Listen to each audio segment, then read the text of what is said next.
শুভ জন্মদিন প্রিয়। অনেক অনেক শুভেচ্ছা ও ভালোবাসা রইল প্রিয়। সবসময় সুস্থ থাকো তুমি, এইভাবেই পাশে থেকে ভালোবেসে যেও আমাকে আজীবন। অনেক অনেক ভালোবাসা তোমায়।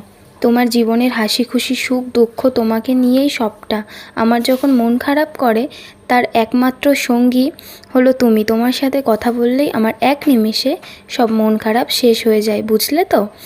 আর জানো, তোমাকে পেয়ে আমি নিজেকে অনেক ভাগ্যবতী মনে করি। যেভাবে আমাকে আগলে রেখে ভালোবেসে রেখেছো, এভাবেই সারা জীবন আগলে ও ভালোবেসে রাখবে। কারণ মা বাবার পরে একমাত্র ভালোবাসা হচ্ছে তুমি। তুমিই সেই মানুষ যে আমাকে এতটা ভালোবাসে ও আগলে রেখেছো। তুমি আমার পুরো পৃথিবী। আই লাভ ইউ মাই জান সোনাই। অনেক অনেক অনেক অনেকটা ভালোবাসি তোমায়। জানি তুমিও আমাকে খুব ভালোবাসো। এভাবেই সারা জীবন আজীবন ধরে আমার পাশে থেকে যেও, আর কিচ্ছু চাই না।